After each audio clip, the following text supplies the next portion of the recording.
Bien, hermanos, qué bueno estar otra vez aquí en la presencia del Señor y disponernos a aprender de la palabra de Dios. Saludos para todos en el nombre del Señor Jesús. Saludos también para los que nos ven y nos oyen a través del internet. Esperamos que lo que dice la palabra de Dios sea real en sus vidas. Me parece que está muy alto el volumen. La enseñanza es luz y el consejo te guardará. La enseñanza es luz y el consejo te guardará. Vamos a partir de Génesis 1, 26 y 27. Por favor, el hermano ponga ahí en la pantalla los versículos. Génesis 1, 26 y 27. Como dijimos anoche, vamos a hablar de los 4 plurales que hay en el Antiguo Testamento. Realmente me parece que está, no sé cómo están ustedes, para mí está muy alto. No sé para ustedes cómo está. El ruido produce sordera y la sordera es irreversible. No hay que esperar que las leyes nos lo impongan, sino que tenemos que saber eso. Gloria a Dios. ¿Escuchan bien? ¿Los que están atrás? Bueno, aleluya. Bueno, antes de entrar a explicar Génesis 1:26, vamos a recordar un poco lo que aprendimos ayer para enlazar lo de ayer con lo de esta noche. Recuerden que lo primero que tenemos que es darnos cuenta cómo se expresa Dios de sí mismo. Y aprendimos varias cosas. Número 1, que Él siempre utiliza el artículo Él. Cuando Dios habla con Abraham, le dice: yo soy el Dios omnipotente, anda delante de mí y sé perfecto. Cuando Dios se le aparece a Isaac, le dice: yo soy el Dios de Abraham, tu padre. Cuando Dios le aparece a Jacob en el vado de Jabón, le dice: yo soy el Dios de Abraham y de Isaac, tu padre. Cuando Dios le aparece a Moisés en la zarza, le dice: yo soy el Dios de Abraham, de Isaac y de Jacob, tus padres. Y de ahí de Éxodo en adelante usted puede leer cientos de veces. Así dice Jehová, el Santo de Israel. Así dice Jehová, el fuerte de Jacob. Así dice Jehová, el Rey de Israel.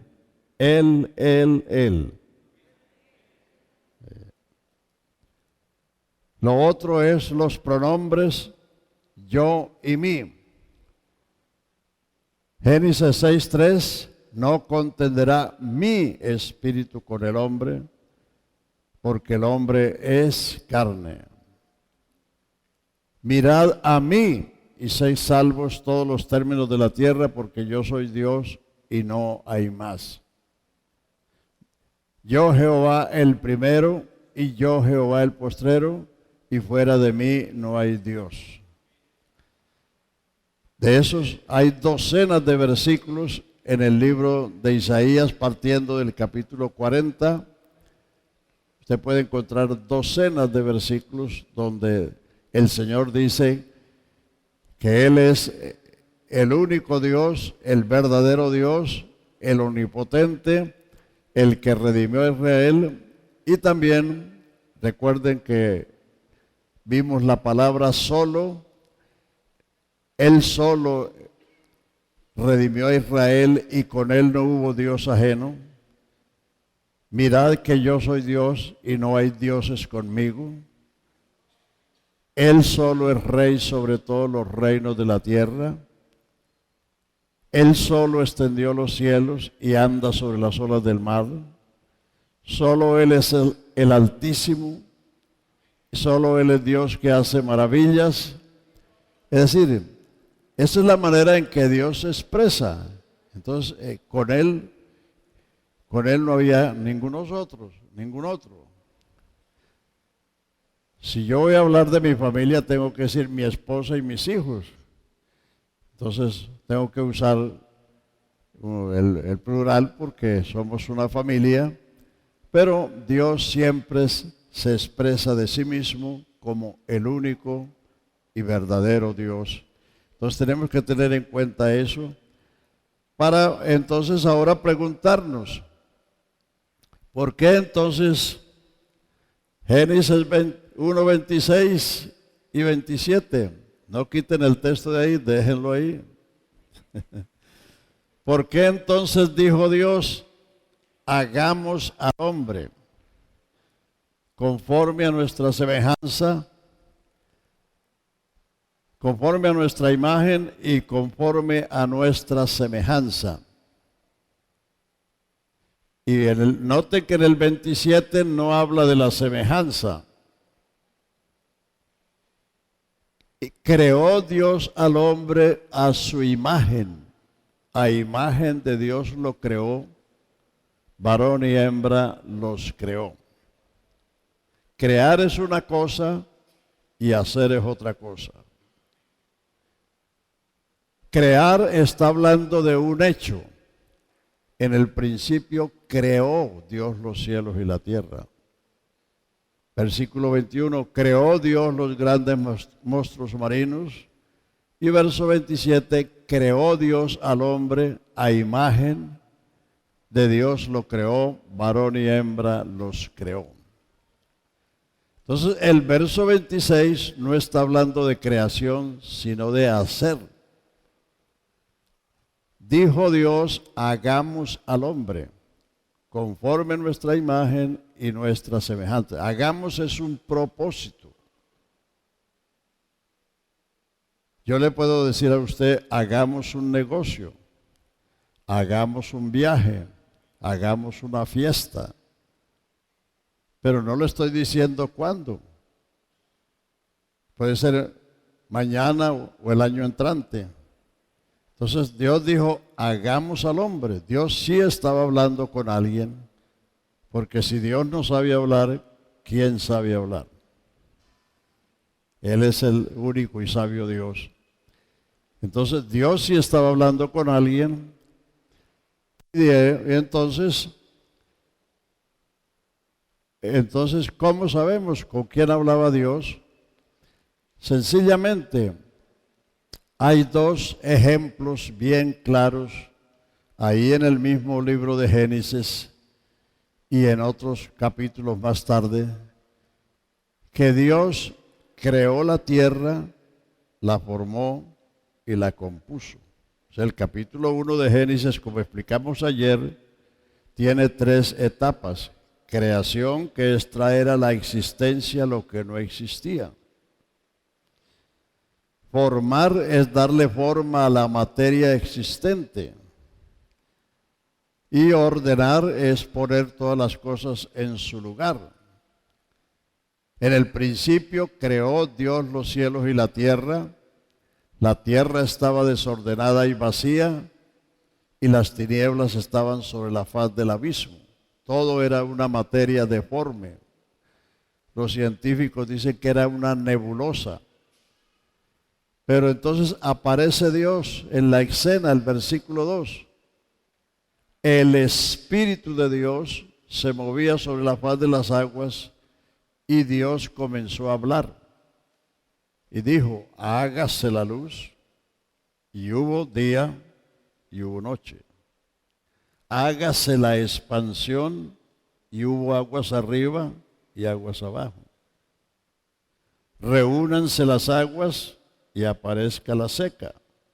A las aguas llamó mares y a la seca tierra.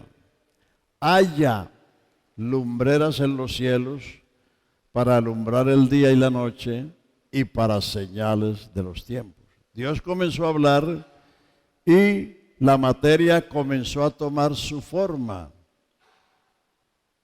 y a ocupar un lugar para desempeñar un papel. Entonces, cuando Dios creó los cielos y la tierra, ahí estaba todo. Pero como esto, se cree que el desorden se produjo por la caída de Satanás. Ese es un concepto que se tiene en la mayoría de los creyentes cristianos, porque naturalmente Dios no iba a crear una tierra deforme, confusa y vacía, sino que la caída de Satanás produjo ese cataclismo y entonces Dios comenzó a formar y a ordenar la creación. También tenemos el caso de Jacob, capítulo 43 de Isaías. Por favor, pónganlo en la pantalla. Así dice Jehová, creador tuyo, oh Jacob, y formador tuyo, oh Israel. No temas porque yo te redimí, te puse nombre, mío eres tú. Cuando pases por los ríos, esto no te anegarán. Cuando pases por el fuego, la llama no te quemará. Porque a mis ojos fuiste honorable y yo te amé. A Egipto he dado por tu rescate, a Seba y a Etiopía por ti. Entonces, todos sabemos que Jacob e Israel es la misma persona. Jacob quiere decir suplantador, tramposo, que hizo honor a su nombre, engañó a su padre, engañó a su hermano y engañó a su tío. Y seguramente no engañó más porque no encontró más a quién. Entonces, y así vivió más o menos entre los 40 y 50 años de su vida. Pero después que Jacob vivió 20 años en la tierra de su tío, habiendo trabajado 14 años por sus 2 mujeres y 6 por las ovejas. El Dios que le había aparecido cuando iba hacia la casa de su tío, le dijo, vuélvete a la casa de tu padre y yo te haré bien. Entonces Jacob comenzó a organizar su hacienda y su familia y se encaminó de regreso a la tierra de su padre. Pero se encontró con la noticia que su hermano Esaú venía a encontrarlo con 400 hombres armados. Entonces él se angustió porque pensó que su hermano venía a cobrarle la que le había hecho. Entonces él ordenó su hacienda por grupos, poniendo a las siervas adelante con sus hijos y por último las esposas.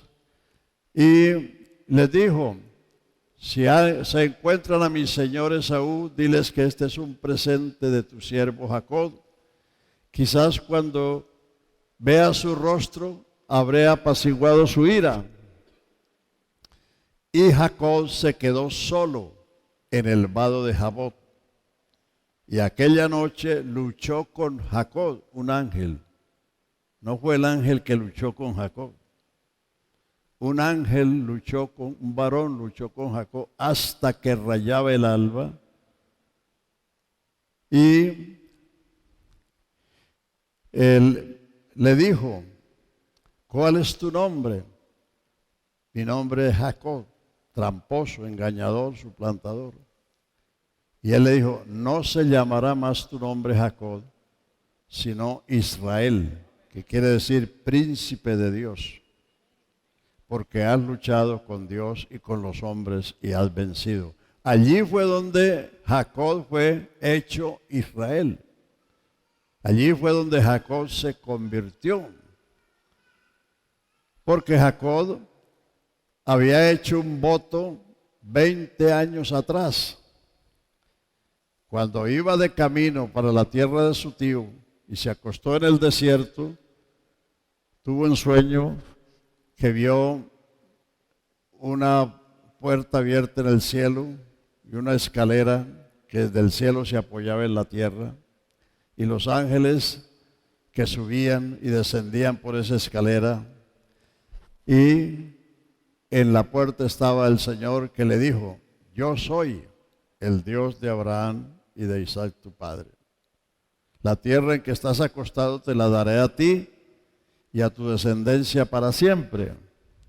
Aquella noche fue la noche que por primera vez Jacob decidió que el Dios de su padre y de su abuelo fuera su Dios, porque antes no lo había decidido.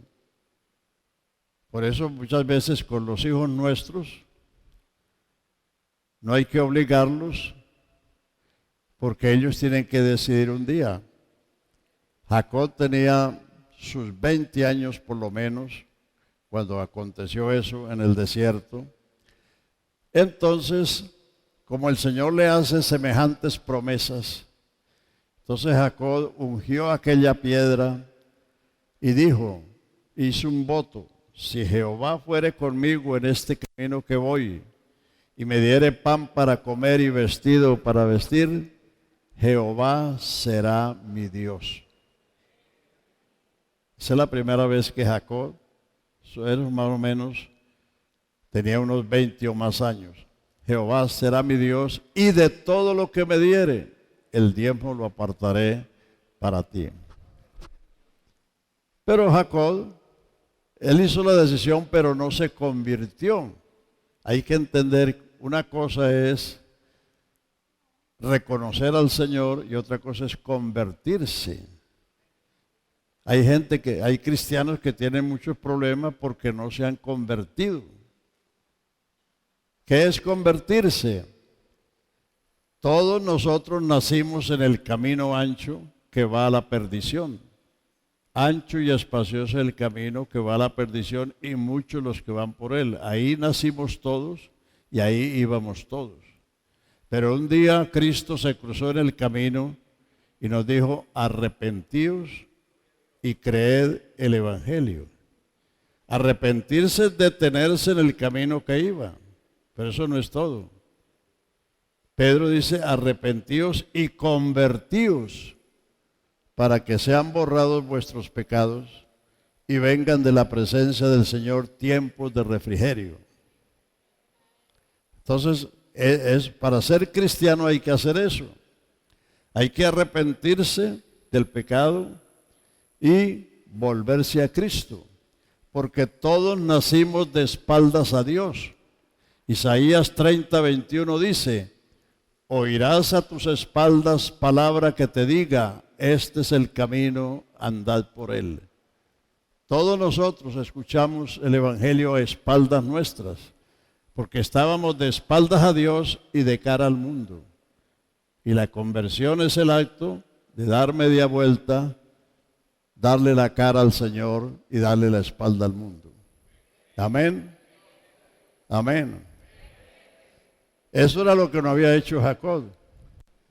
Pero allá en el vado de Jabot, cuando él estaba angustiado porque temía que su hermano le cobrara lo que le había hecho, allí se angustió y allí Dios lo encontró y allí fue donde él fue cambiado de tramposo a príncipe de Dios. Príncipes son los hijos de los reyes.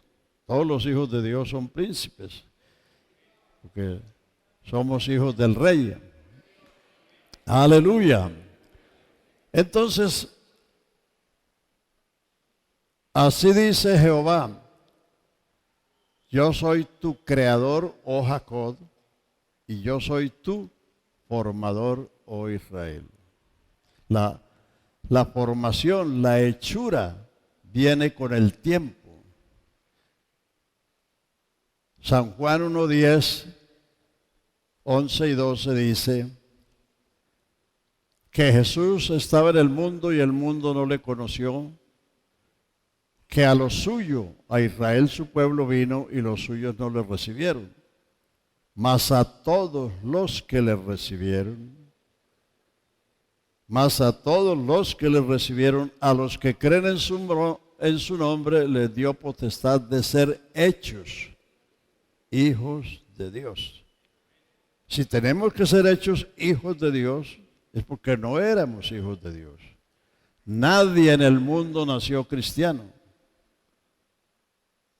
Ni los hijos de los pastores nacen cristianos, porque Dios no tiene nietos. Dios solo tiene hijos.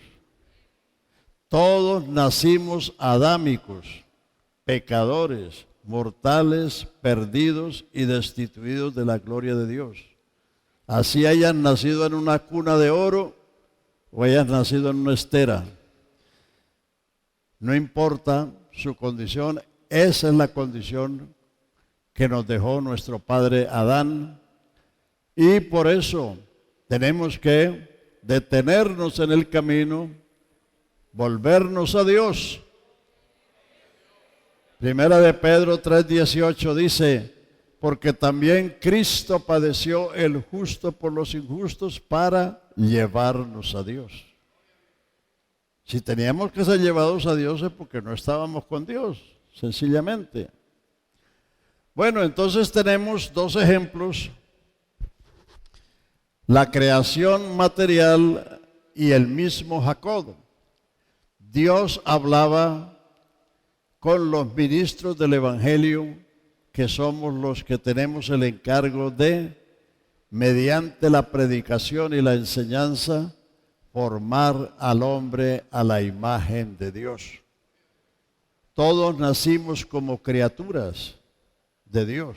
Cuando nacimos de papá y mamá, nacimos como criaturas de Dios, adámicos, pecadores.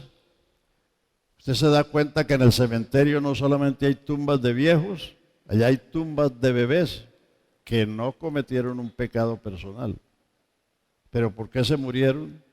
Porque nacieron pecadores. Porque la paga del pecado es la muerte. La prueba de que una persona es pecador no es cuántos pecados ha hecho, ni qué pecados ha hecho, sino el hecho de ser mortal. Hay solo uno en la historia humana que pudo decir dos cosas que nosotros no podemos decir. Jesús le dijo a sus cuestionadores, a mí nadie me quita la vida. ¿Será que tú puedes decir eso? Él dijo, a mí nadie me quita la vida, yo la pongo de mí mismo y yo la vuelvo a tomar. Y él no solo lo dijo, sino que él lo hizo. Él entregó su vida. Él entregó su vida en sacrificio y él resucitó al tercer día. ¿Por qué lo dijo y por qué lo hizo? Porque él también pudo decir esto otro que nosotros no podemos decir. Él le dijo a sus enemigos, ¿quién de vosotros me redarguye de pecado? Y vea, boca cerrada. Porque de él es el único que la palabra de Dios dice en Hebreos 7:25 en adelante, tal sumo sacerdote nos convenía, santo, inocente, limpio, apartado de los pecadores y más sublime que los cielos. Si los cielos cuentan la gloria de Dios, cuán sublime es el creador de ellos. El versículo anterior es el 24. 24.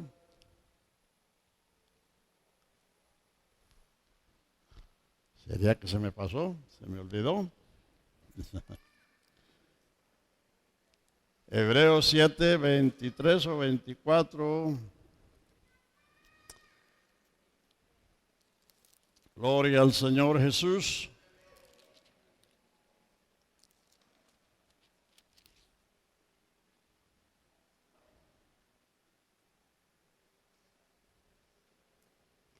El 26, 25 y 26. 26. Por eso Jesús habla con esos términos, con esas palabras definitivas, palabras terminantes. Porque Él es el único que nació sin pecado, vivió sin pecado y por lo mismo era el único calificado para hacer un sacrificio para quitar el pecado. Por eso el profeta lo señaló: he aquí el Cordero de Dios que quita el pecado del mundo. El profeta Juan el Bautista y Juan el Apóstol, primera de Juan 3:5, dice: para esto apareció el Hijo de Dios, para quitar nuestros pecados, y no hay pecado en él. Por eso, amigos, si a usted no lo salva Jesucristo, no hay quien lo salve. Ni María, porque María necesitó al Señor. Cuando María fue a visitar a su prima Elizabeth, que estaba embarazada de Juan el Bautista, cuando Elizabeth ve venir a María, dice: ¿a qué se me concede a mí esto, que la madre de mi Señor venga a mí? Y entonces Elizabeth le dice: bienaventurada la que creyó, porque se cumplirán las palabras del Señor. Entonces María comenzó a cantar: engrandece mi alma al Señor, y mi espíritu se regocija en Dios, mi Salvador. Si ella necesitó Salvador, ¿no lo necesitarás tú? Engrandece mi alma al Señor, y mi espíritu se regocija en Dios, mi Salvador. Aleluya. Algunos piensan que nosotros no creemos en la Virgen. No, la Virgen es nuestra hermana en la fe. Nosotros creemos lo que ella creía. Si hay en el mundo quienes creen en la Virgen, somos nosotros. Los católicos no creen en la Virgen, porque ni saben cuál fue su vida. Los católicos creen en las imágenes. Para creer en María o en un santo hay que saber quién fue él y qué predicó y qué enseñó. Pregúntele a un católico qué dijo Pablo, qué dijo Mateo, qué dijo Juan, qué dijo Marcos, qué dijo Moisés, qué dijo Samuel, qué dijo Jeremías, qué dijo Isaías, qué dijo Eliseo. No saben. ¿Cómo van a creer si no saben lo que fueron? Para creer hay que saber. Entonces, nosotros creemos en los santos, no en las imágenes. Eso es otra cosa. Usted no oye que citamos a San Pedro, San Pablo, San Juan, San Mateo, San Lucas, San Isaías, San Eliseo, San Jeremías, San Santos. Bueno, la palabra de Dios fue escrita por los santos, y eso es lo que nosotros creemos. Allá lo que creen es en las imágenes, llevándole la contraria a Dios. El Señor dijo: no haréis imagen de lo que está arriba en el cielo ni abajo en la tierra, no te inclinarás a ellas. Ellos las hacen, las venden y las bendicen, llevándole la contraria al Señor. Bueno, pues me he ido por allá por otro lado, pero de pronto usted necesitaba eso también. Entonces, cuando Dios dijo: hagamos al hombre, Dios hablaba con los ministros del Evangelio, porque a los ministros del Evangelio es a los únicos que Dios llama como colaboradores suyos. Póngalo ahí en 1 Corintios 3:9. 1 Corintios 3:9. Porque nosotros somos colaboradores de Dios y vosotros sois labranza de Dios, edificio de Dios. Segunda de Corintios 6:1. Así pues nosotros como colaboradores suyos os exhortamos a que no recibáis en vano la gracia de Dios, porque en tiempo aceptable te he oído y en el día de salvación te he socorrido. He aquí ahora el tiempo aceptable, he aquí ahora el día de salvación. Efesios 4:11. Él mismo constituyó a unos apóstoles, a otros profetas, a otros evangelistas, a otros pastores y maestros, a fin de perfeccionar a los santos para la obra del ministerio, para la edificación del cuerpo de Cristo, hasta que todos lleguemos a la unidad de la fe y del conocimiento del Hijo de Dios, a un varón perfecto, a la medida de la estatura de la plenitud de Cristo. Romanos 8, 28 y 29. A los que a Dios aman, todas las cosas les ayudan a bien, a saber, a los que conforme a su propósito son llamados. Porque a los que antes conoció, también los predestinó para que fuesen hechos conforme a la imagen de su Hijo, para que Él sea el primogénito entre muchos hermanos. La meta del cristianismo, ¿cuál es? Ser semejante a Cristo. Filipenses 3:20. Nuestra ciudadanía es en los cielos, de donde esperamos al Salvador, el cual transformará el cuerpo de nuestra bajeza para ser semejante al de la gloria suya, con el poder con el cual puede sujetar todas las cosas. Esa es la meta cristiana, ser semejantes a Cristo. Primera de Juan, capítulo 3, versículo 1, 2 y 3. Mirad cuál amor nos ha dado el Padre, que seamos llamados hijos de Dios. Por esto el mundo no nos conoce, porque no le conoció a Él. Pero sabemos que cuando Él apareciere, seremos semejantes a Él, porque le veremos como Él es. La meta del cristianismo es, la gloria no es un lugar, la gloria es un estado. Romanos 2, 7. Los que perseveran en bien hacer buscan gloria, honra, inmortalidad, la vida eterna. Pero tribulación y angustia todo el que hace lo malo, al judío primeramente y también al griego, pero gloria y honra y paz al que hace lo bueno. La gloria es un estado, llegar a ser semejante a Jesucristo. ¿Habrá una gloria mayor que esa? Claro que no. Porque hay un estado de gloria, va a haber un lugar, el cielo. Pero la gloria no es el cielo es el lugar donde vamos a ir los glorificados. Amén. ¿Sí me explico? Es mejor los amenes que las palmas. Porque cuando usted dice amén, se supone que usted entendió.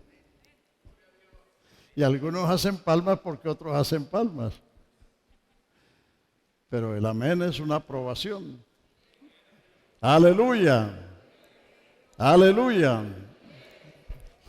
Entonces, Dios nos está formando, nos está haciendo a la imagen. Tú dirás, bueno, en aquel tiempo no habían ministros, pero es que Dios llama las cosas que no son como las que son o como si fuesen, porque para Dios no hay ayer ni mañana.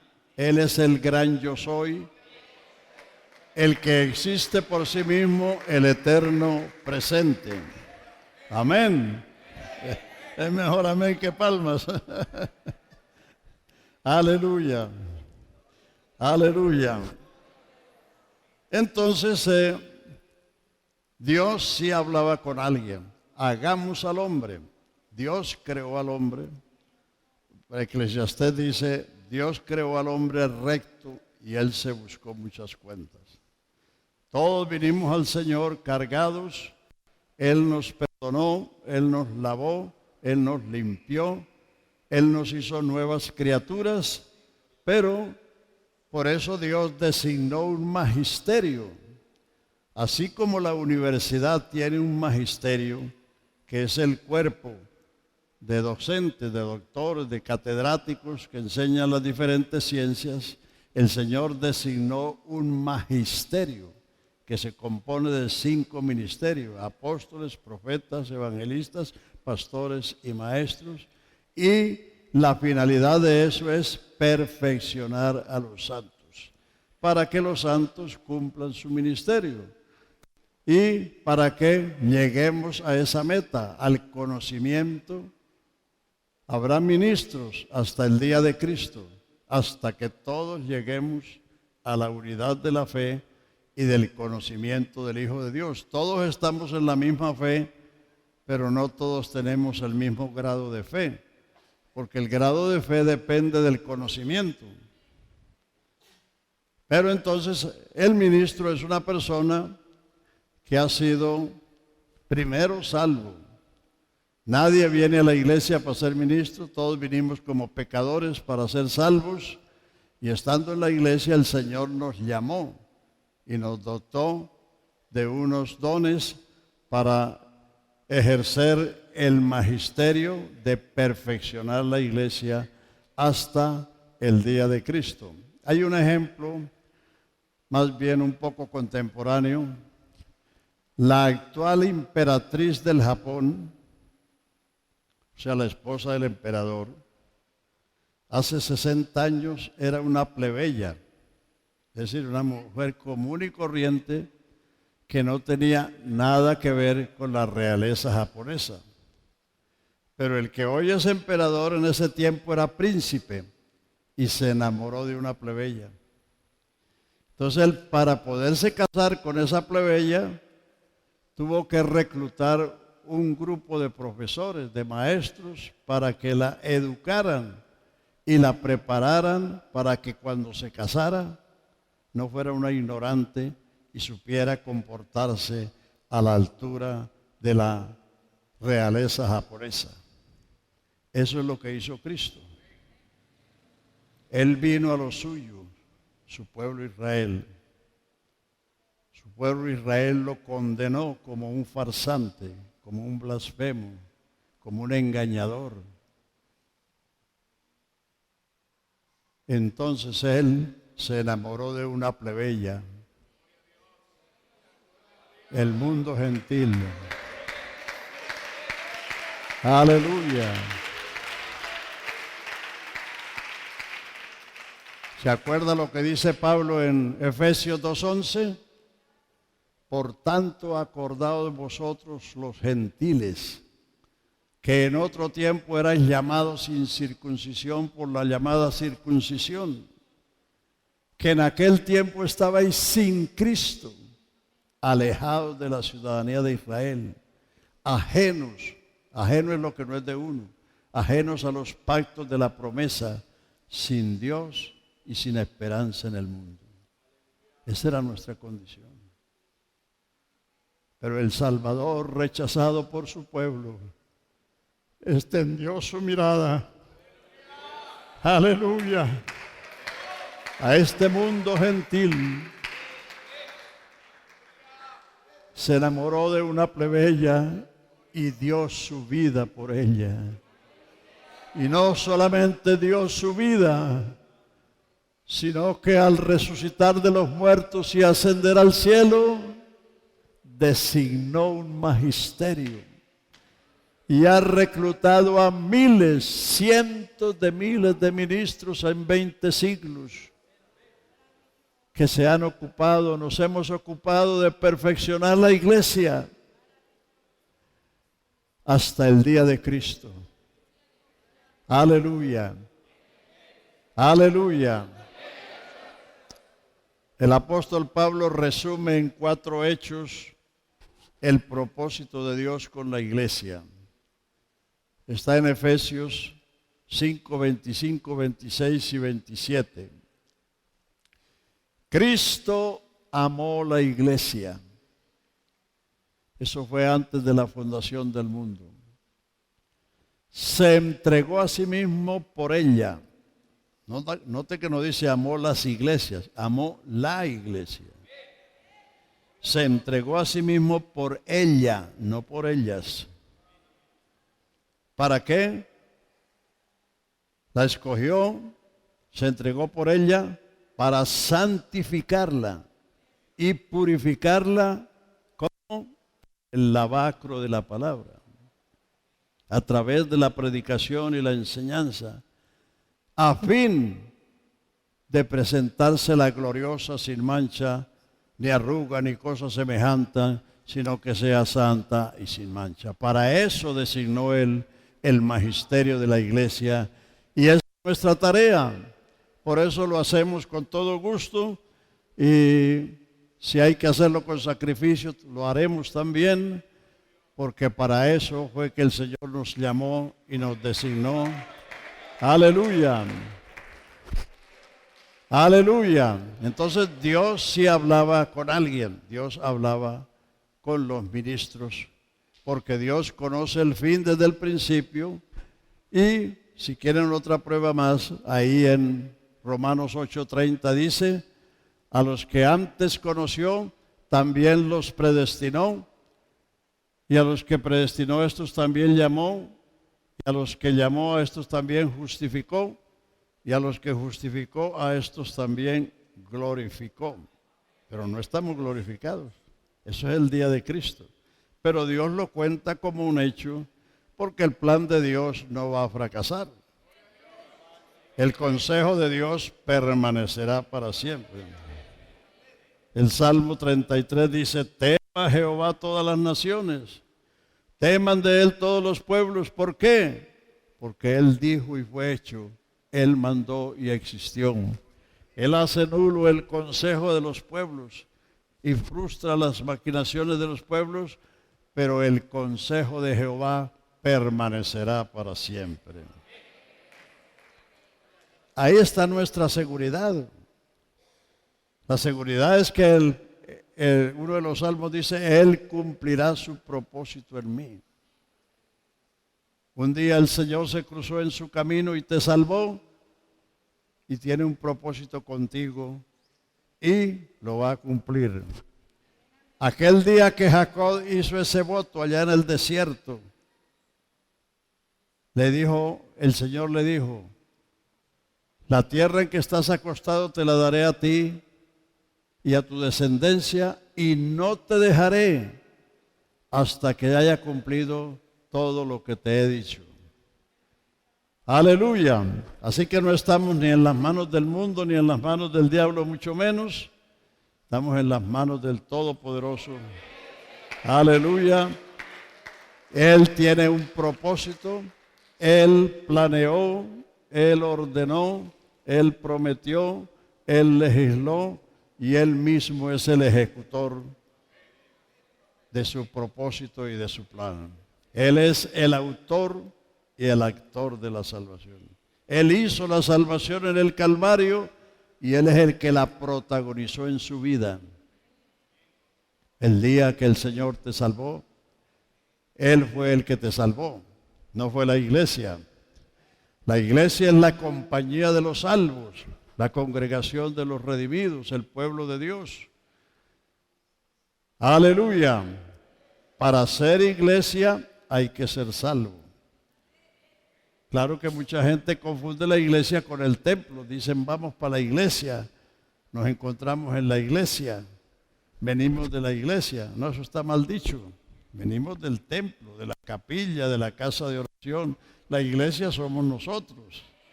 Aleluya. Aleluya. Entonces, la iglesia es la compañía de los redimidos. El último versículo de los Hechos 2:47 dice: estaban en el templo alabando a Dios, teniendo gracia con todo el pueblo, y el Señor añadía a la iglesia cada día los que habían de ser salvos. Usted puede vivir 365 días en este templo, pero si no te conviertes al Señor, no eres iglesia. Vives en el templo, pero no eres iglesia. La iglesia es la compañía de los redimidos, la congregación de los salvos. Aleluya. Bueno, por ahí me preguntó un hermano que alguien dijo que el Señor hablaba con la iglesia. No, no era con la iglesia, porque la iglesia es la que está siendo objeto de esa formación. Él habló con los ministros, que somos los que tenemos el encargo de a través de la predicación y la enseñanza, darle formación. Así como los padres le dan formación a los hijos, ¿cómo? Educándolos, disciplinándolos, aconsejándolos, soportándoles todas las cosas que tienen los niños en sus diferentes edades. Ahí se está formando al niño o a la niña. Entonces, la iglesia es esa compañía de los redimidos. Vamos a ver los otros tres plurales.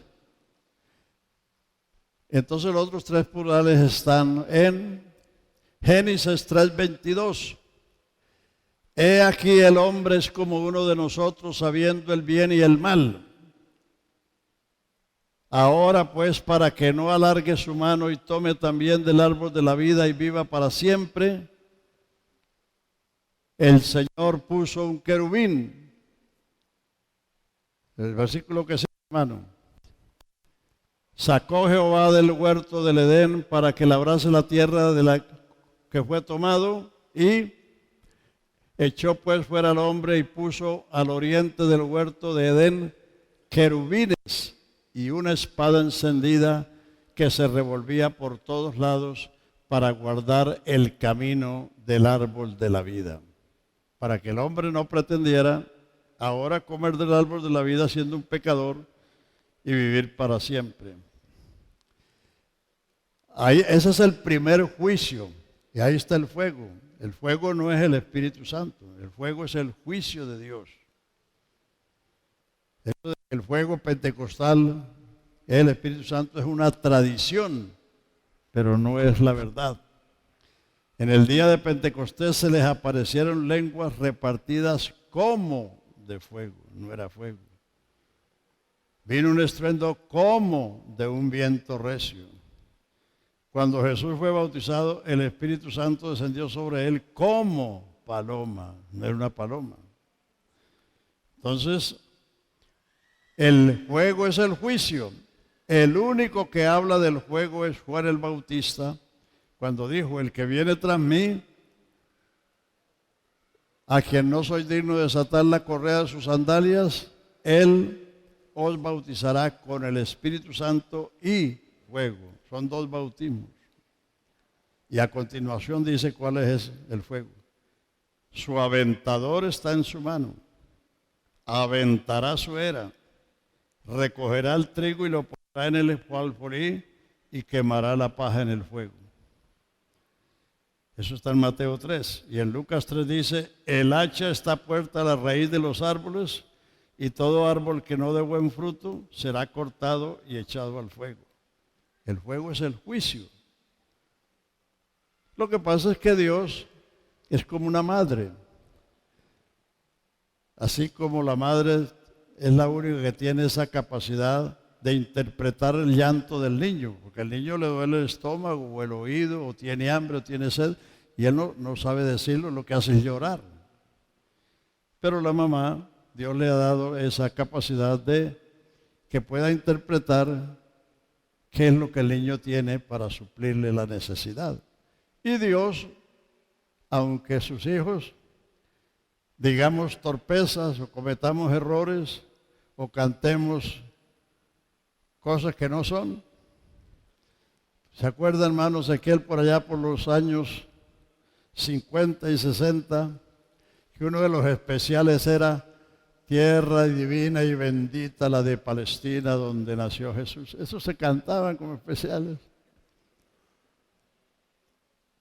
Palestina es una diosa filistea que el general Adriano, que fue y barrió con lo que quedaba de Israel en el año 135 de la era cristiana, le cambió el nombre a Israel por Palestina en honor a una diosa filistea para hacerse odioso a los judíos. Por eso esa tierra se llamó Palestina, pero eso, Palestina no existe como nación en la historia. Esa tierra se llamaba desde Abraham, desde Génesis 12, se llamaba la tierra de Canaán, la tierra de los cananeos, jebuseos, heteos, fereceos, todos esos feos. Aleluya. Entonces, cuando Dios le dio la tierra a Israel, se llamó la tierra de Israel. Si usted lee el Nuevo Testamento, el Señor Jesús no estaba en Palestina, sino en Israel. Aunque los mapas bíblicos dicen Palestina en los días de Jesús. Eso es una equivocación. Yo le pregunté a los de la Sociedad Bíblica allá en Miami que por qué ponían Palestina en los mapas bíblicos si eso nunca se llamó Palestina. Dijeron, vamos a averiguar. Le pregunté al hermano Celestino, que fue presidente de la Sociedad Bíblica aquí en Colombia. Dijo, será por política. Entonces, y todos esos disparates se cantaban. Manda el fuego, Señor, manda el fuego, Señor. Que me estoy quemando, que tal y tal y tal. Ahí en el librito, la obra del Espíritu, ahí está todos los versículos que le hablan a usted del bautismo de fuego. Aleluya. Entonces, ahí está el primer juicio que Dios hace con el hombre, y el juicio es que le puso una espada ardiendo para que no se atreviera a cruzar la frontera y comer del árbol de la vida y vivir para siempre. Ahí estaba hablando con los querubines. Génesis 11:7. Descendamos y confundamos sus lenguas para que no se entiendan el uno del otro.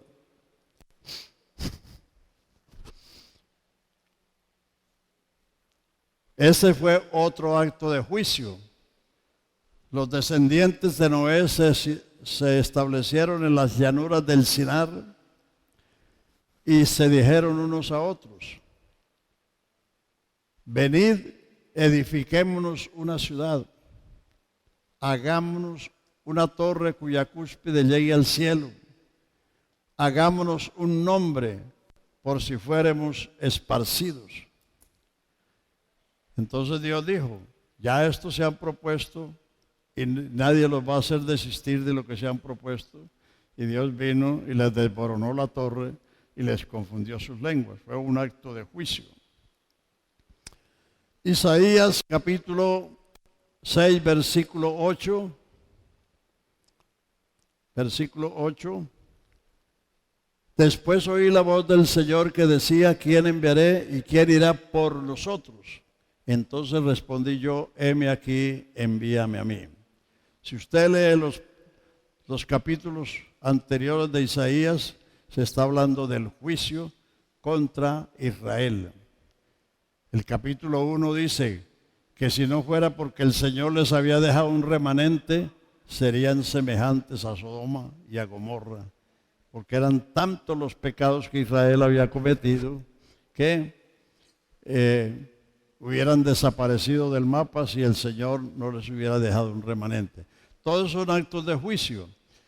Entonces, los ángeles son los ejecutores de los juicios de Dios. Salmo 103, versículo 20. Bendecid a Jehová vosotros, sus ángeles poderosos en fortaleza, que ejecutáis su palabra obedeciendo a la voz de su precepto. Los ángeles son la policía de Dios, los que ejecutan sus juicios.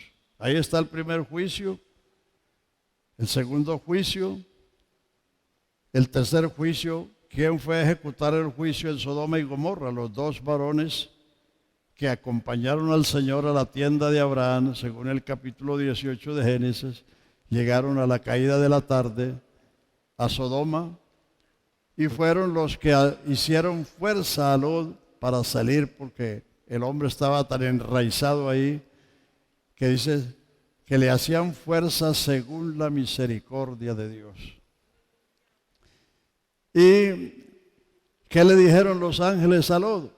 Huye por esta llanura hasta que llegues a Zoar, porque nada podemos hacer hasta que no llegues a Zoar.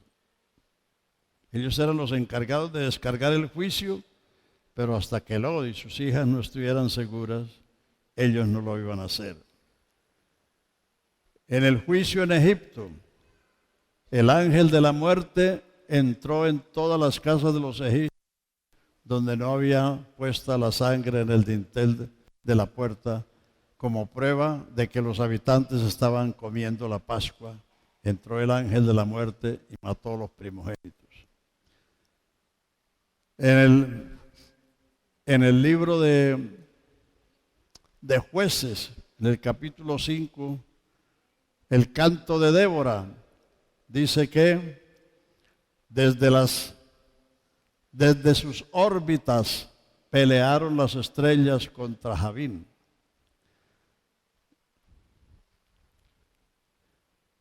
Más adelante, no tengo el versículo en la mente, pero siga más adelante. Páselo. Más.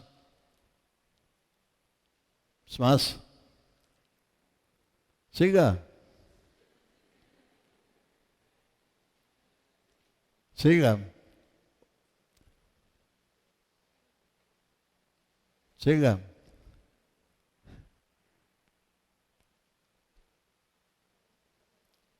Más adelante, el canto, hay una parte que dice el canto de Débora. Ahí está. Desde los cielos pelearon las estrellas, desde sus órbitas pelearon contra Sísara. Sísara, el capitán de los ejércitos que combatían a Israel. Entonces, y en Apocalipsis, ¿quiénes van a tocar las trompetas? ¿Quiénes van a derramar los tazones de la ira de Dios? ¿No son los ángeles? Los ángeles son los ejecutores de los juicios de Dios y los protectores de los herederos de salvación. Ponga ahí el capítulo 1 de Hebreos, versículo 5, 6 y 7. Porque a cuál de los ángeles dijo Dios jamás, mi hijo eres tú, yo te he engendrado, o yo te he engendrado, o yo le seré a él por padre, y él me será a mí por hijo. Y otra vez, cuando introduce al primogénito en el mundo, dice, adórenle todos los ángeles de Dios. Ciertamente de los ángeles dice, eso es lo que dice la escritura de los ángeles. El que hace a sus ángeles espíritus, a sus ministros llamas de fuego. Mas del Hijo, tu trono, oh Dios, por el siglo del siglo, cetro de equidad es el cetro de su reino. Has amado la justicia y aborrecido la maldad, por lo cual te ungió Dios, el Dios tuyo, con óleo de alegría, más que a tus compañeros. Y el último versículo de Hebreos, ¿no son todos ellos ministros, protectores enviados a los herederos de salvación? ¿No son todos espíritus ministradores enviados para servicio a favor de los que serán herederos de salvación? Esa es la policía de Dios. Si tú tienes una necesidad, Él le manda el policía, pero usted no necesita orarle a ningún ángel. Y ojo, porque ahora la nueva era dice que cada quien tiene que tener un ángel que lo guíe. No, a nosotros nos guía el Señor. Los ángeles son los ejércitos celestiales de Dios, y si Él los necesita para darnos una mano en un momento dado, Él los manda.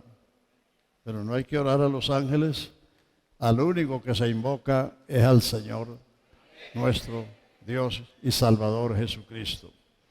Entonces los ángeles son los ejecutores, y con ellos hablaba en esos tres casos, porque son casos de juicio. 3:22, 11:7, Isaías 6:8. Fueron actos de juicio y Dios estaba hablando con ellos porque ellos tenían que ejecutar estos juicios. Va a ver hermano Ezequiel, va a ver la interrupción.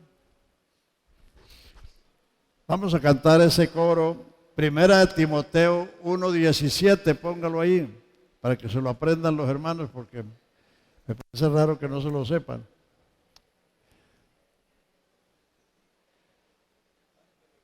al Rey de los siglos, al Rey de los siglos, inmortal, invisible, al único y sabio Dios, sea honor y gloria, sea honor y gloria, sea honor y gloria por los siglos de los siglos. Amén.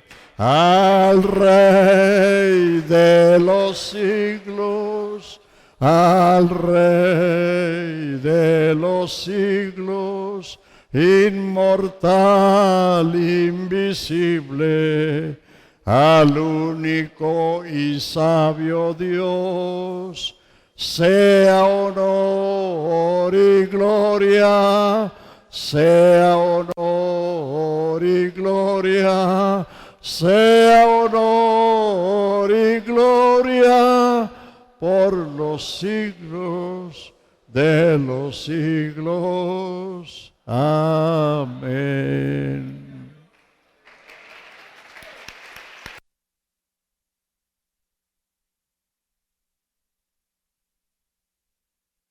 Aleluya. ¿Cuántos están disfrutando de este banquete? ¿Cuántos dan gloria a Dios? Amén, gracias a Dios. Tenemos media horita más y hacemos esta pausa, hermanos, para pedirles que nos ayuden con su generosa ofrenda. Vamos a ofrendar con gozo. Ayúdennos, colabórenos y no se quede ninguno sin ayudarnos con su ofrenda. Vamos a hacerlo en el nombre del Señor.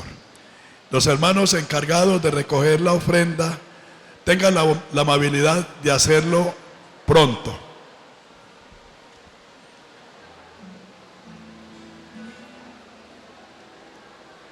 Hermanos, recojan la ofrenda de todos los hermanos que nos acompañan en el culto, en la enseñanza.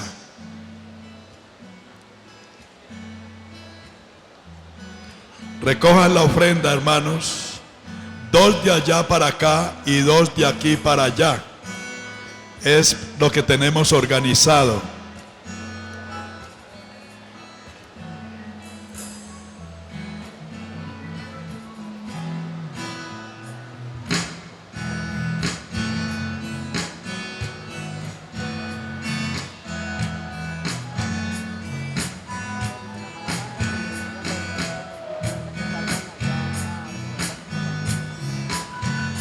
Vamos, hermanos, a recoger la ofrenda generosa de todos los hermanos y amigos.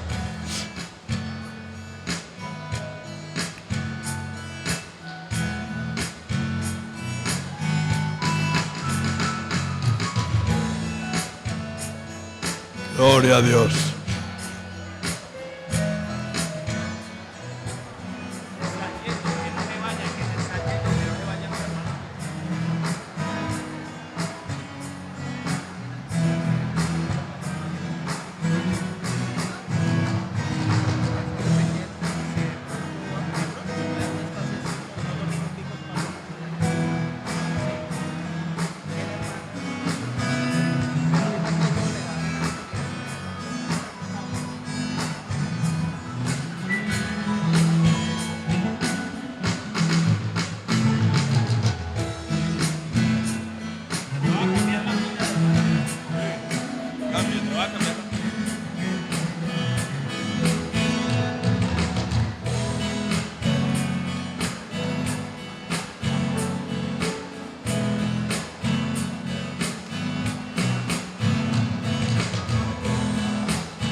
pastor, ya.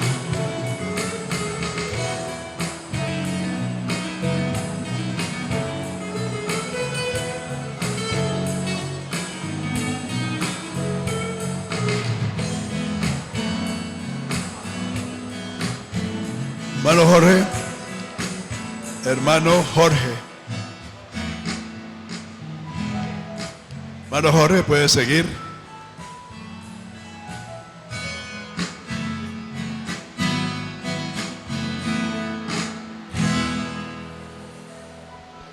El Señor les bendiga, hermanos. Demos gloria a Dios. Bienvenidos todos los hermanos nuevamente en esta noche a este segundo día de Congreso de Unicidad.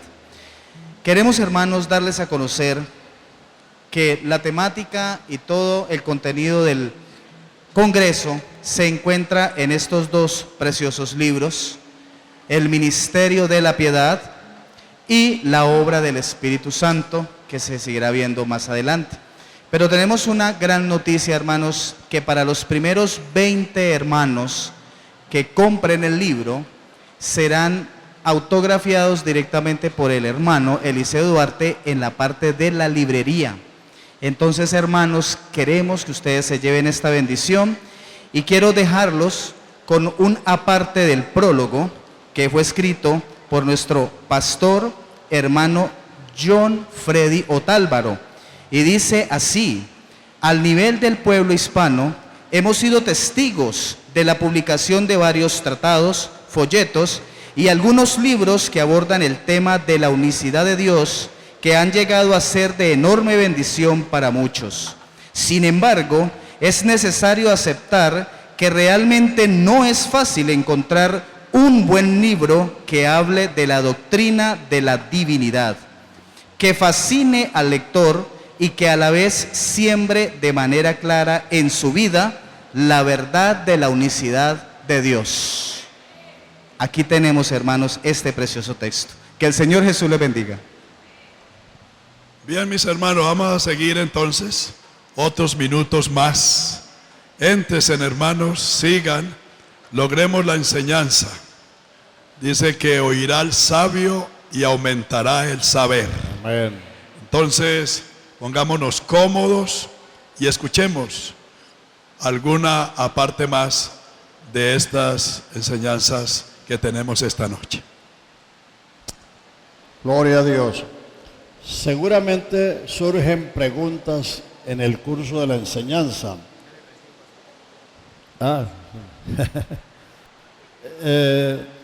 Seguramente que surgen preguntas y también en el curso de la enseñanza se van respondiendo esas preguntas. Pero si a usted le quedan preguntas todavía, escríbalas para que no se le olviden. Y si ustedes quieren, podemos tener el sábado el culto es a las 7 también.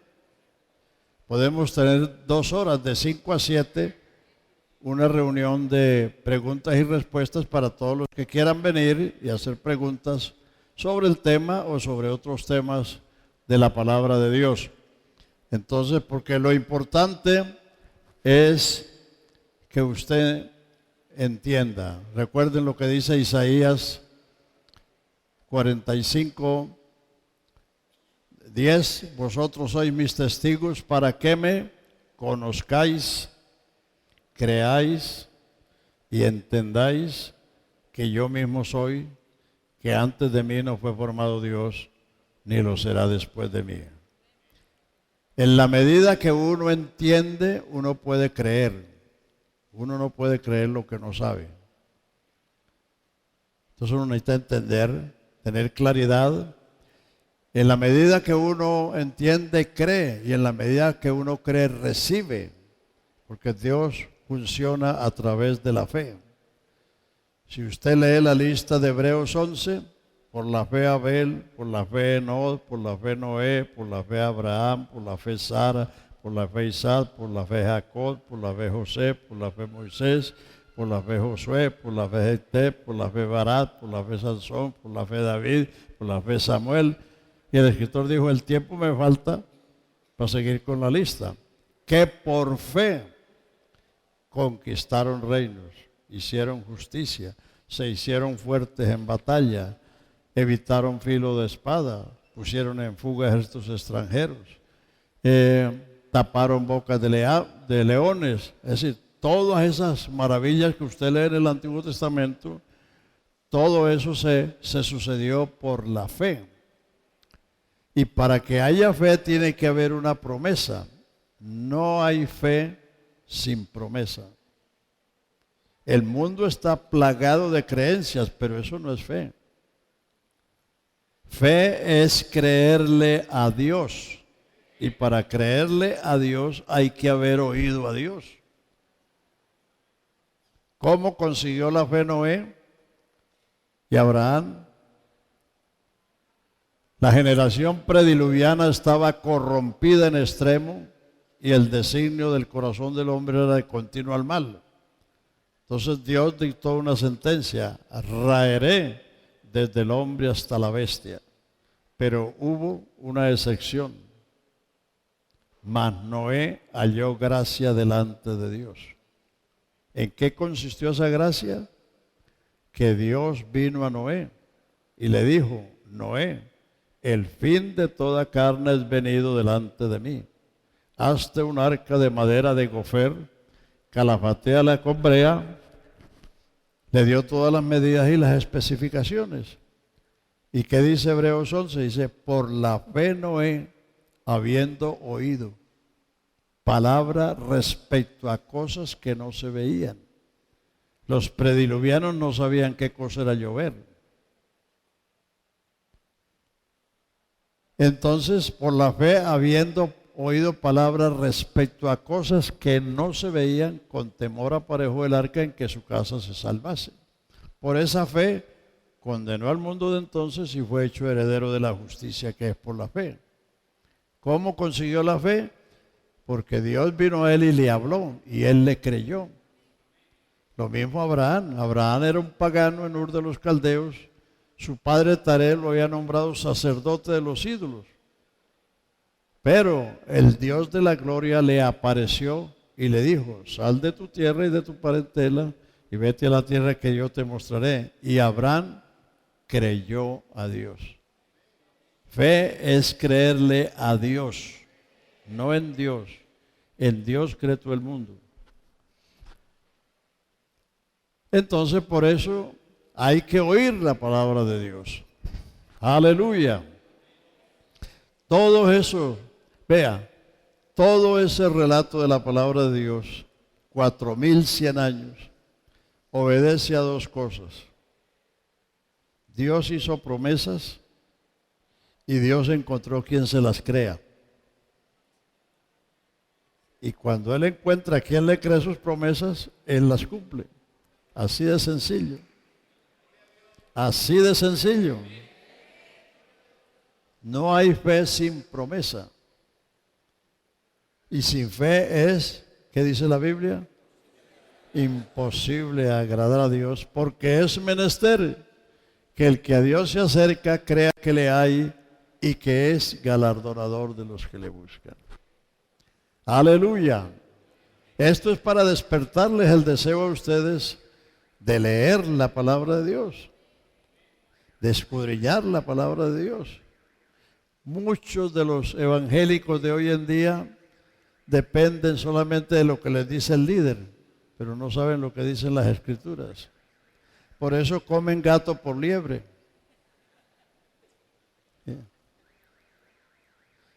El romanismo, antes de Juan 23, engañaba al pueblo sin la Biblia. No se puede leer ese libro porque se vuelven locos. Pero Juan 23 dijo: Biblia sino camándulas. Entonces la iglesia abrió la puerta para que los católicos abrieran la Biblia, leyeran la Biblia. Y desde Juan 23 los católicos, algunos están leyendo la Biblia, pero ahora los engañan con la Biblia. Porque el sacerdote lee una parte, un capítulo o una porción, y todo el pueblo dice palabra de Dios. Pero como ellos no conocen la Biblia, el sacerdote les predica sobre el Concilio de Trento, de Constantinopla, de Nicea, de Letrán, la encíclica de Pío XII, de Pío X, de Juan 23, y el católico se come eso como palabra de Dios. Gato por liebre, porque no sabe. Ustedes tienen la Biblia en la mano. Hermanos, la palabra de Dios es el mayor bien que podemos tener. La palabra de Dios es el tesoro más inapreciado que tiene la humanidad. Usted que tiene la oportunidad de leer, entérese, empápese, porque la palabra de Dios es vida, es espíritu y es vida, produce efectos. Dios dijo y fue hecho, Dios mandó y existió. Por ejemplo, estoy cantando las aguas del río del Jordán limpiaron la lepra de la mano. Eso no es verdad. Lo que yo la lepra en la mano y la palabra de Dios. El profeta le dijo, él lávase 7 veces y será limpio. Que Dios actúe con su palabra. Las aguas del río del Jordán son aguas como las del Magdalena que propio. Y los comerciantes del río engañan a los evangélicos diciendo, no, vayan porque se lo dice del Jordán. Evangélicos supersticiosos. Las aguas del río Jordán son aguas como cualquier otra. Lean el Salmo 107, que son las calamidades de Israel. Y el verso 20 dice, Dios envió su palabra y nos libró de su vida. Cuando Dios envía la palabra y una persona la recibe, se defiende. Amén. No fue por las aguas del Jordán que limpió la lepra de la mano. No fue la serpiente que levantó Moisés del desierto. Cuando Israel pecó contra Dios y contra Moisés, Dios mandó serpientes ardientes que cogían al pueblo y morían. Entonces el pueblo vino a Moisés diciendo, ruega a Jehová que quite de nosotros las serpientes. Y Moisés oró, pero Dios no quitó las serpientes, sino que le dijo, hazte una serpiente de madera y ponla sobre la bandera, y el que vive a ella vivirá. Era un mandamiento. La persona lo que tenía que hacer era mirar.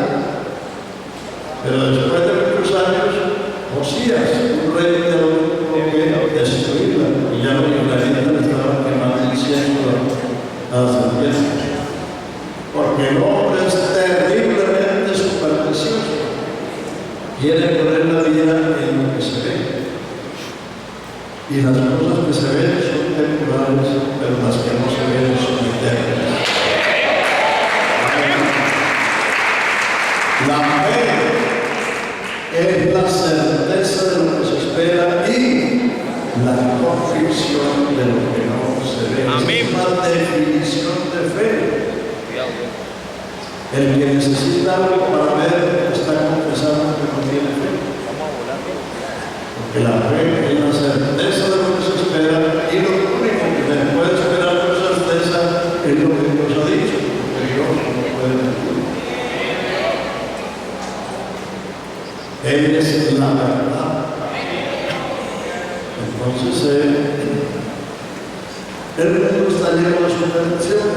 Hay un poco de grupos evangélicos que tienen supersticiones, que la rosa no sé qué, que la sangre no sé cuánto, que la pasión no sé dónde, y la gente ingenua y ávida de superstición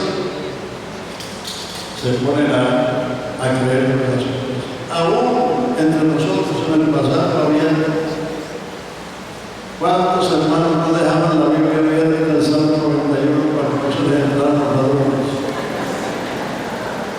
Eso es lo que dice el Salmo 91. El que habita a la Virgen del Altísimo dará la oración del mundo. El que dejaba la Biblia abierta. Si usted vive con el Señor, el Señor te protege. Habitar es vivir, no hay que citar. El que habita la Virgen del orará bajo nuestra palabra. Pero seguramente que todavía hay algunos supersticiones que en la Biblia abierta del Salmo 91 que son entre los ladrones. Y de pronto los ladrones del Señor hasta la vida.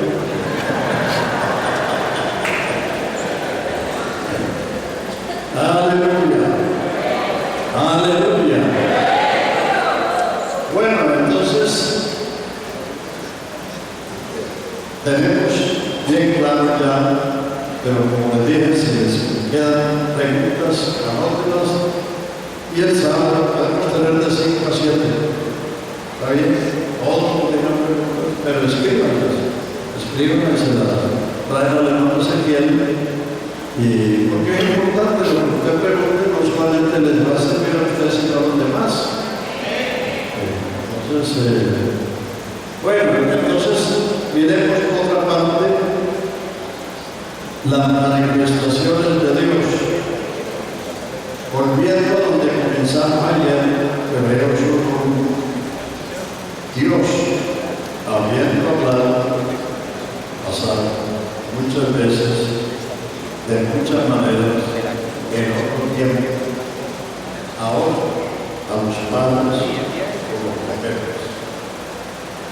O sea que Dios habló muchas veces y de muchas maneras en los 4.000 años que registra el Antiguo Testamento.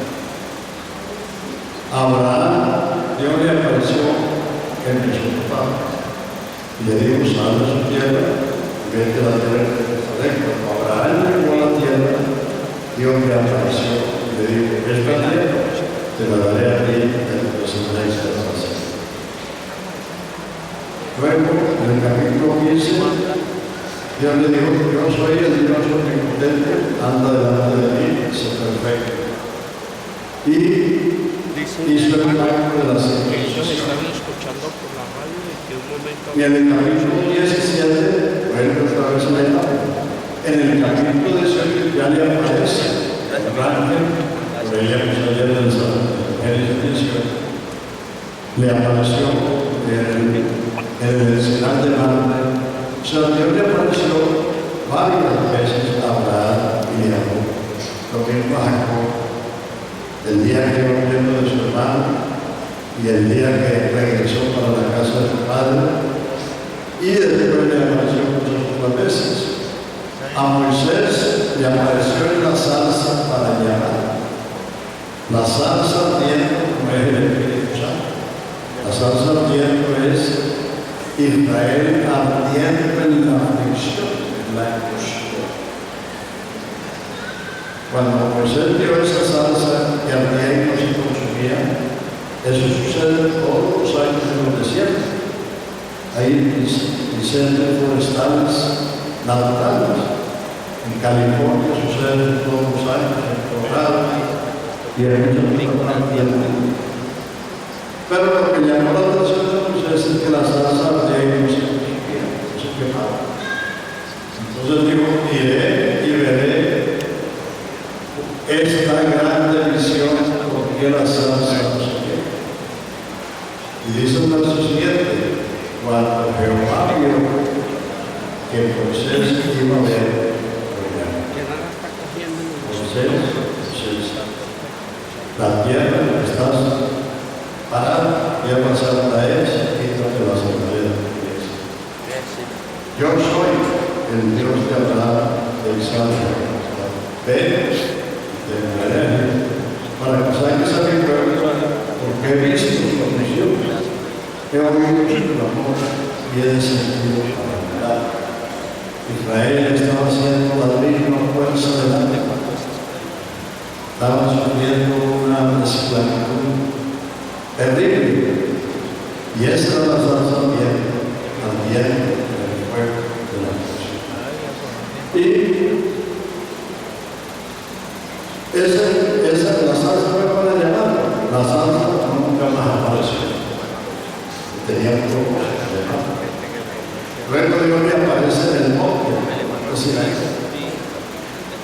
vino Dios en una nube espesa, en un llama de fuego, el monte temblando de ardía, Dios habló como de trompeta, de trueno, y el pueblo se puso lejos y dijeron: no hable Dios por nosotros porque no juramos. Y Moisés, que estaba en la punta del monte, dijo: tan terrible era lo que se veía que yo estaba espantado. A mí me parece que la gloria de Moisés en el Sinaí, qué gloria es el que estaba espantado de lo terrible que era eso, porque Dios vino en una ley de fuego para revelar su indignación contra el pecado. Si el fuego del Sinaí le cayera a la iglesia, no quedaría como ceniza. Gracias a Dios por el fuego. Entonces, el monte, ¿para qué fue? Para dar la ley.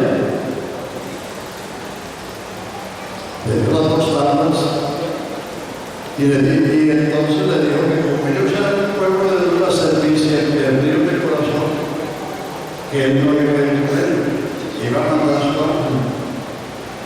Entonces Moisés le dijo: Señor, si tú no vas con nosotros, no nos salga de aquí. Entonces Dios resolvió el problema. Dijo: hacerme a su tabernáculo y yo habitaré en el medio. El tabernáculo era una mediación entre el Dios Santo que estaba en el lugar santísimo y el pueblo pecador que estaba en el medio. Entonces el tabernáculo era un rectángulo, consistía en dos partes cubiertas y una parte descubierta. Y allí tenía que estar un cordero día y noche, también mediano, porque los sacrificios eran pequeños. El sacrificio de el hombre tenía un sacrificio que si yo soy pecador y merezco la muerte, pero aquí traigo Jesús público a morir conmigo. Entonces, para Dios habitar entre el pueblo, había que tener un sacrificio ardiente entre el Dios Santo. Y entonces cuando Moisés edificó el tabernáculo, en el capítulo 40 del Éxodo, que es el capítulo, dice que la gloria del Señor vino sobre el tabernáculo en la llenó. Y en el libro que sigue, el Levítico, comienza diciendo: llamó Jehová a Moisés desde el tabernáculo del testimonio. Ya Dios no apareció ni en la zarza, ni en el monte. Ahora Dios hablaba a Moisés y a Aarón desde el tabernáculo, porque él le dijo: hacer el tabernáculo y yo habitaré en medio de vosotros. Ese tabernáculo fue una tienda portátil que le sirvió como templo durante la peregrinación de los 40 años y la conquista de la tierra prometida. Cuando ya Israel fue una nación establecida en su tierra, la tierra de Canaán, que ahora se llamaba Israel y no Palestina. Entonces Dios le puso a David un lugar para el templo y le dio los planos del templo. Y David escribió en los salmos que dice: no daré sueño a mis ojos y a mis párpados adormecimiento hasta que no edifique casa para el cuarto de Jacob. Y aportó materiales. Pero Dios le dijo: tú no edificarás mi casa porque has sido un hombre de guerra, te han demandado sangre. La casa de Dios tiene que edificar un hombre de paz. Salomón, su hijo, quiere decir pacífico, él edificará mi casa. Cuando se edificó el templo, entonces el templo sustituyó al tabernáculo.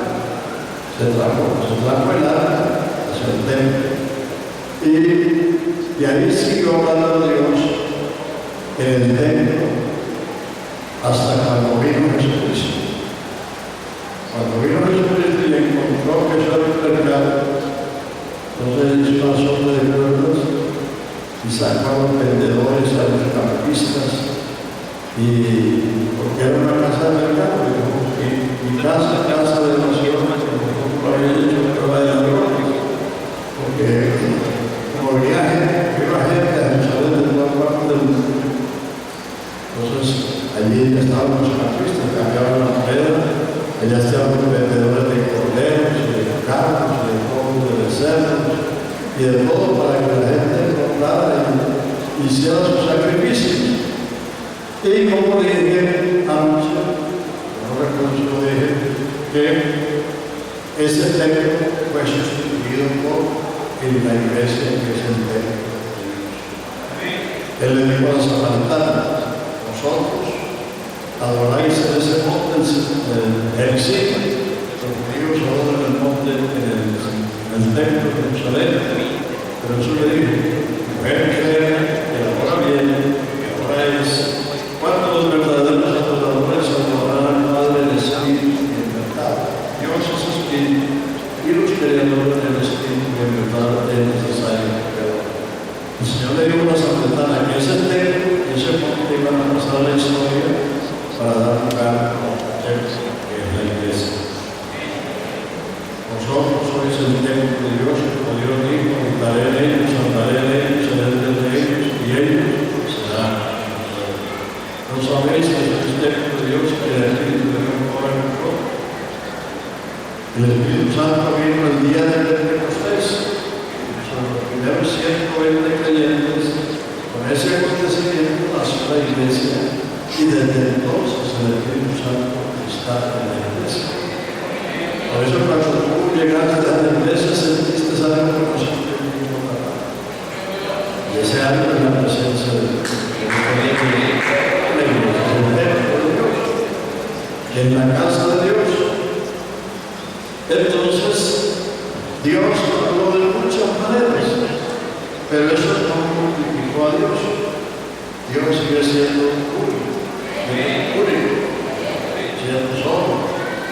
Él, mí y yo son pronombres que usted debe tener en cuenta cuando lee la palabra de Dios y darse cuenta que el que habla con nosotros son tres. Además,